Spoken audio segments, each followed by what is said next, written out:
Welcome to this week's version of the State of Greater Western New York Report. I'm Chris Carosa, and this week you're going to learn about one of America's greatest, most popular, and largest county fairs, and an amazing fact about it that you may not have known. That's this week on the State of Greater Western New York Report. It's brought to you by... Each week, our community makes history. Each week, you make history. And each week, there's only one source to turn to for the first take on history. You know what that is? Subscribe to the Sentinel right now to discover the history being made in your own backyard. The Menden Honeoye Falls Lima Sentinel. More than just your news, it's your history. Welcome, everyone, to this edition of the State of Greater Western New York Report.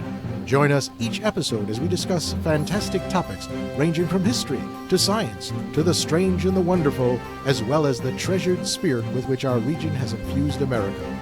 We challenge you to consider all things Greater Western New York, from our region's very beginnings to how it inspires, how it empowers, and why it is so admired. Here's the host of the State of Greater Western New York Report, Chris Carosa. Hi there, and welcome again to this week's version of the State of Greater Western New York Report. Each week we bring you something new and different about all things Greater Western New York. That's the 17 westernmost counties in New York State. This week is a very special show because we're talking about something that's happening right now. It's an event that you can go to. You can see it behind me in the screen. It's the Erie County Fair. That's right. It's occurring right now in Hamburg, New York, just south of Buffalo. Easy to get to. Lots of fun. Got to buy those tickets online. It's a little different this year. We'll learn more about that. But first, let me tell you some things about the Erie County Fair that you may not know. In the beginning, the Agricultural Society was established in 1819. So that is the Niagara County Horticultural Society. That's what it was called back then. And notice that it was called in Niagara County. That's because in 1819 there was no Erie County. The first fair was held in 1821 in downtown Buffalo. And 1 year later, Erie County was split away from Niagara County, and that's how we got the two counties that we have today, Erie County. So the Erie County Fair is actually longer, more long-lived than the county itself. So after 1821, the fair announced that it would go and, the society really kind of died away due to the poor economy, and it was difficult transporting livestock over nearly the impassable roads that they had. And the society was reborn in 1841 and again started holding its annual fair. The Erie County Fair has been held every year since 1841, with the exception of 1843, which was canceled because of World War II, and 2020, when it was canceled because of the COVID pandemic.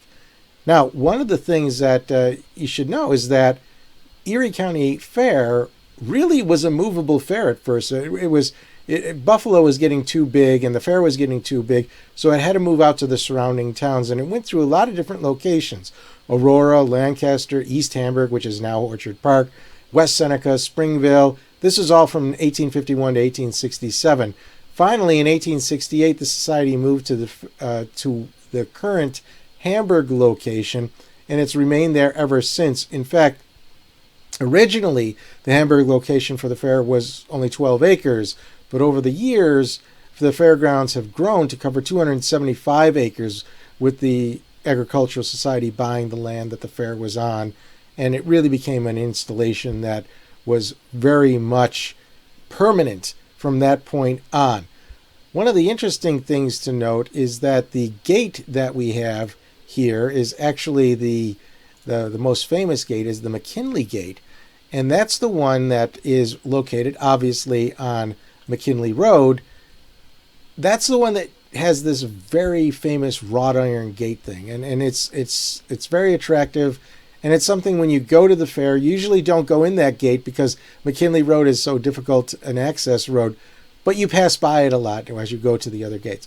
So let's talk to someone who's very important and critical to the Erie County Fair, and that would be its CEO, Jessica Underberg. Jessica is with me today, and she's going to tell us a little bit about what's new and different with the fair. Let's take away and go right to Jessica right now. All right, so let's see. Jessica, just tell us a little bit about yourself, what you do at the fair. I'm the CEO here at the fairgrounds. This is my 25th year here at the Erie County Agricultural Society. I grew up here showing livestock and enrolled in 4-H. I've done everything from the front desk receptionist up through now CEO. This year's been kind of a challenge with COVID. What have you done to deal with that? Kind of might be an understatement. This year's been a real challenge. We at May 17th, we actually got the go-ahead for a reduced attended fair. And then 30 days later, we got the go-ahead for a full fair. So when we got the reduced attended fair, we started planning right away, started sending out some contracts because we knew we were going to get to have a fair. To change the program 30 days later was a major challenge. And we have had changes right up until yesterday when we opened the doors. You know, the COVID situation has impacted not only us, but our partners, our purveyors, our guests, everybody has been impacted by it. But just one example is that Ohio State Fair canceled, and now New York State Fair and Erie County Fair's dates overlap. So vendors that would normally go from Ohio State Fair, then to Erie County, and then to New York State Fair, now went from 3 fairs to 1. And for some of them, it didn't make sense to come out of the south or make that route because they cut their revenue down to a third. So what is new for this year at the fair? So we have some new entertainment. We have some entertainment in a different form. We used to have the circus in a tent. We took it to an outdoor circus this year, and actually it's phenomenal. And that was a COVID thing. You know, we just knew that in tight spaces or enclosed spaces wasn't maybe the best idea, and watching it yesterday and all the people watching all over the place, it was really, really great. But a couple of things. You have to purchase your ticket online. We are not selling cash sales at the gates. Parking is free. Kids 12 and under are still free, along with veterans and firemen for their days. But they just got to go online and get that free ticket. Fair opens at 11, not at 9. We open at 11. Buildings open at 11. Rides start spinning at noon. And one thing to circle back on is the Erie County Agricultural Society Board of Directors made a unanimous motion to give 10 cents of every ticket we sell to feed more of Western New York. So I'm really looking forward to making that donation at the end of the fair and seeing what that number is going to be. So that'll be really exciting. All right, I think you did new and different at the same time. That's sort of the same question anyway. So let's do a different question. What is the must-see in your book that everyone should be looking at this year at the fair? So the must-see for this year is probably 3-pronged. I would say if you're new to the fair, take some time to get into the nook and crannies. Get into the competitive exhibits, wood carving, conservation. Go see your neighbor's handwork. It's amazing. Take some time to visit with a child that's raising an animal in the 4-H and FFA livestock barns. You'll be astounded at what they'll tell you, share with you, what their experiences are, and I bet you'll be surprised how well they speak to an adult. And then I would say just sit back and take some time in one of our parks. Sit back, relax, get in some shade, and just watch and listen, and I think you'll go back to what we feel is normal. All right, is there anything that you want to add that I might have left out? Fireworks every night at 9:30, 10-minute show. We'll see everybody at the best 12 days of summer now through August 22nd. All right, thanks, Jessica. All right, bye. All right, so that was Jessica Underberg. She's the CEO of the fair, telling us what's new and different going on at the fair this year. Let's go over a couple more facts. The website, the Erie County Fair website, contains a lot of interesting historical facts about the fair itself that you might really kind of get into, and some of them we're going to be talking about after the break. But let's go over some of the other bullet points right now and see what they say. The oldest building, by the way, where these pictures are being taken from, is the Octagon building. That was built in 1885 for a cost of $2,037.50. 1885. That's an important year. Remember about that. You might be familiar with the rides that the fair offers. They come courtesy of the James E. Straits shows, Midway, which first appeared at the fair in 1924,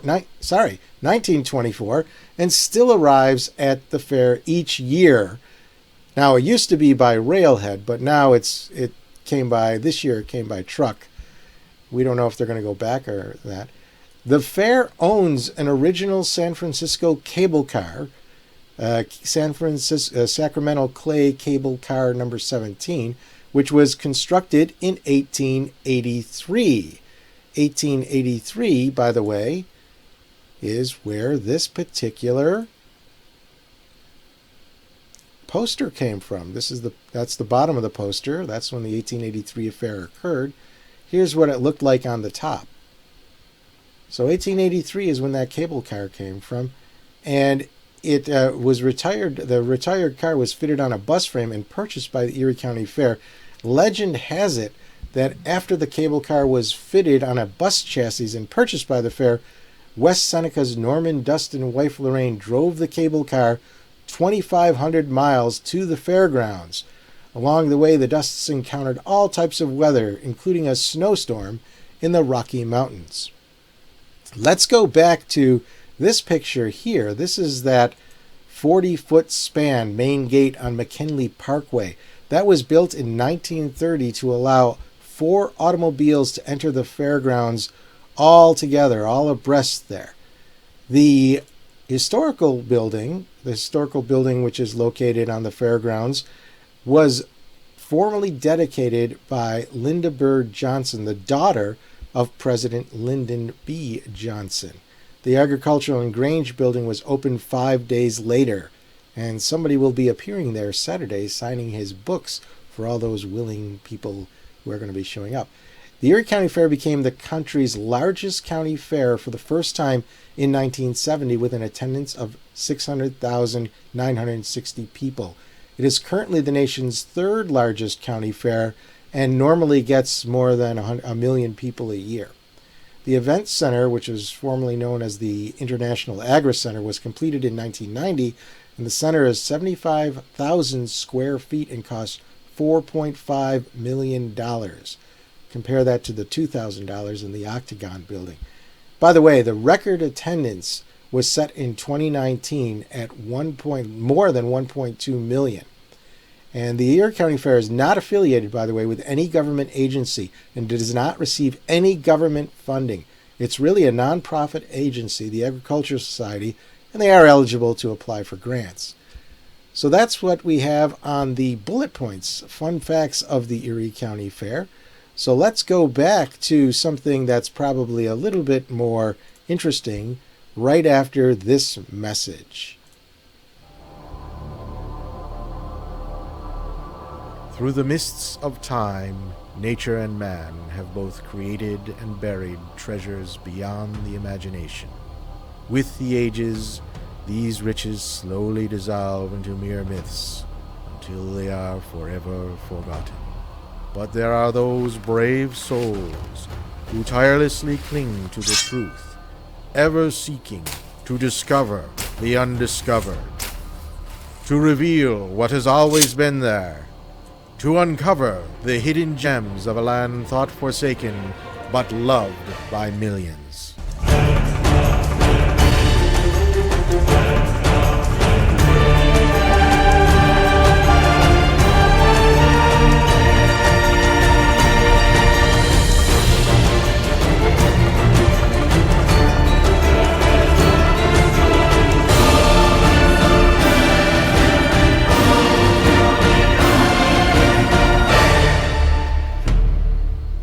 50 Hidden Gems of Greater Western New York. Discover the secrets in your own backyard. Buy your copy now at 50hiddengems.com. So what was that thing that happened in 1885 that was so interesting? If we go back to a second to our 1883 poster, we get a flavor for what the fair looked like right around that era. But in 1885, something very, very special happened, and that was the invention of the hamburger. Now, a lot of people are surprised by this fact, and some are even skeptical, but the hamburger was most likely sold for the very first time at the Erie County Fair on September 18th, 1885, the final day of that year's fair. A lot of interesting history that goes back on it. The story is rather fascinating, and it's been corroborated by contemporary research, or research of contemporary data that was unaffiliated with the original storyteller. So this is second sources that really give the idea that the hamburger was invented at the Erie County Fair on September 18th, 1885. Now, I'll mention this because this always comes up. I'm told, and a lot of people who really don't research in depth will say that, well, the hamburger steak is something that has been around for at least decades before that, if not more. Now, the hamburger steak is a very different meal. That's actually a main course entree. You wouldn't confuse a Wiener Schnitzel, or however you say that, with a hot dog, would you? Well, it's the same thing, the difference between a hamburger steak and a hamburger. And if you look at old menus, and to my immediate left there, actually it would be my right, but your left on the screen, you'll see a menu from the American restaurant in Manila. And if we dive down into it, look at that. What do you see? For 15 cents, you get a Hamburg sandwich.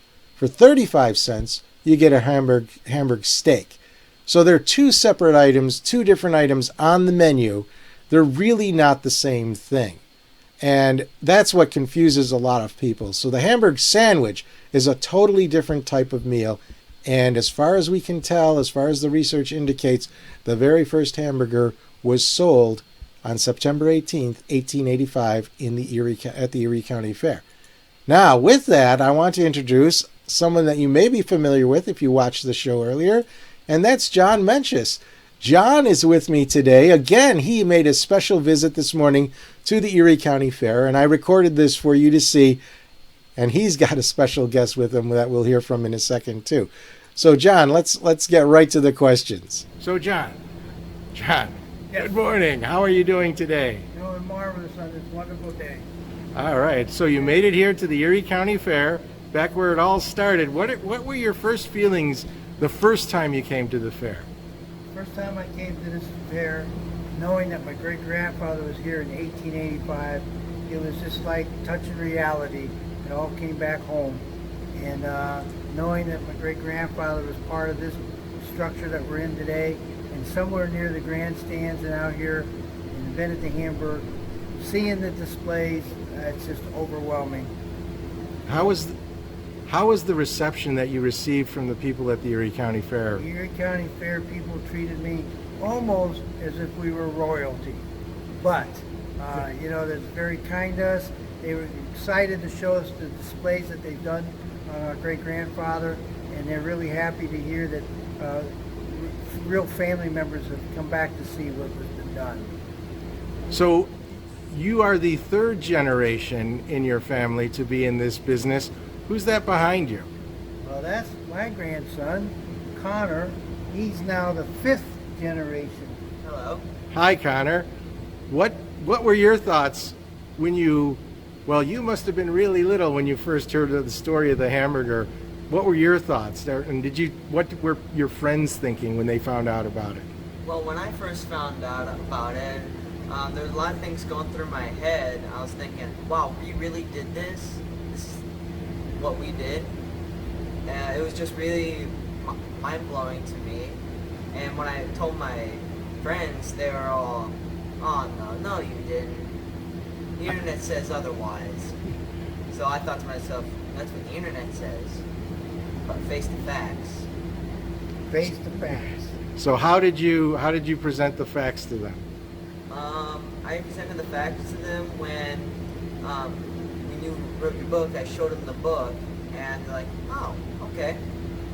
But most of my friends stood by me when I said that we were the original inventors, and just some were a little bit skeptical about it. But then I showed them the book, and they said, "Oh, okay, you got the proof." So. Right. So John, you had a similar experience when you were growing up, right? Oh yes, when I was in school, grade school, we do the show and tell, and quite a bit we were laughed at. couldn't be real, why aren't we rich, and all those things that you go through. So for about 20 years I didn't tell the story no more, and till we found the original recipe and we started getting things back together. Our family did research on the brothers, come here to Hamburg, New York, in the town, we did a little street fair, everything came together, and here we are today. It's all come full circle. We're now excited because now with Connor, and he's gonna, I'm trying to groom him to take over to run this thing in the future and keep it alive. Because I don't know how much longer I'll be around, but we got Connor to carry it forward. So what's your favorite thing, John, at the Erie County Fair? Well, this museum is my favorite thing because this is reality. This touches home, and the fact that the Erie County Fair put this together for us is just still something you can't experience unless you've been here and you can touch it and feel it. So this is what I like the best.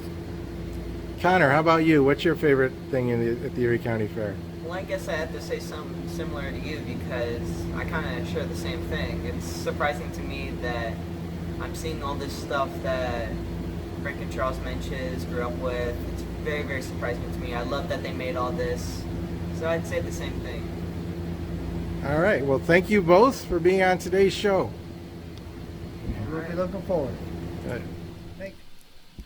All right. Well, that, by the way, they were in the Octagon building. That's that 1885 building, which a few years ago was converted into a museum of historical facts. And they've got a little stand there that explains what the Menches brothers did. I mean, it's kind of a fun thing that the kids could play with. If you go around the corner, you'll see some pictures. You'll also see a display cabinet. And those pictures really contain a rather interesting thing. We can get John Menches' name off there. And here's a pizza stand that has been around since 1956. And it has been run by the same family at the fair, pretty much in the same location. Although not always in the same location, right in front of the grandstand, well, what used to be the grandstand entrance at the top of the Avenue of Flags. And I caught up with the owner of that stand as he was putting together today's work. And he wasn't too happy that I wanted to interview him, but I was able to convince him to accede to it anyway. This is Sal Butera. Sal Butera is the owner of Sal Butera's Pizza Trailer. It's now a trailer rather than a stand. And he's going to tell us a little bit about how he's working the fair this year. So, tell us about how you like being at the fair all these years. Oh my goodness, I grew up here on the fairgrounds. Chris, you helped out, and Kenny, we're here. We were the Band of Brothers. We did everything from wet t-shirt contests to trading belts for pizzas and some bad ideas with the exchanges, but we had a lot of fun. We grew up here. It's part of our life. It's in our blood, and I'm very happy to be back again this year and moving forward from the COVID situation we had last year. So what do you have new this year for people to come test out? This year, please stop by our stand and check out our chicken Parm Pot Pie. Now, chicken Parm Pot Pie is a take on the delicious meal that you have when you go to restaurants. And what's really nice about our chicken Parm Pot Pie is, if we could walk over here, I will show you.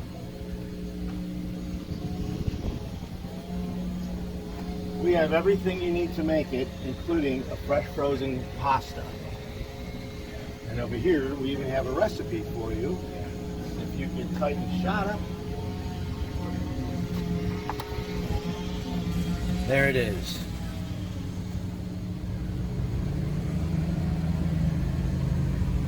It's quite the meal. It'll fill you up. It'll definitely feed two of you. All right.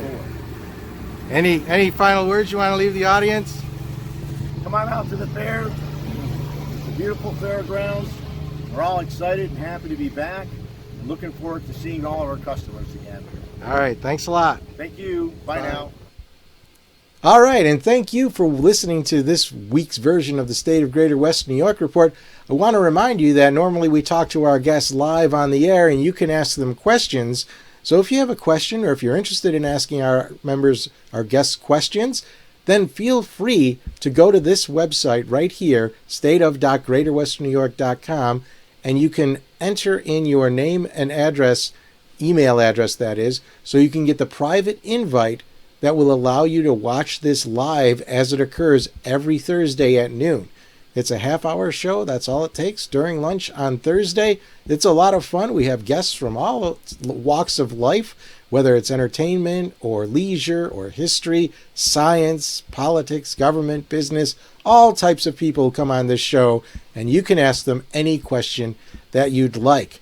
But for right now, I'd say thank you for listening. Don't forget, you can subscribe to us on our YouTube channel and our Facebook page to see the show when it's rebroadcast every Sunday at 1:30. Otherwise, we'll see you all next week.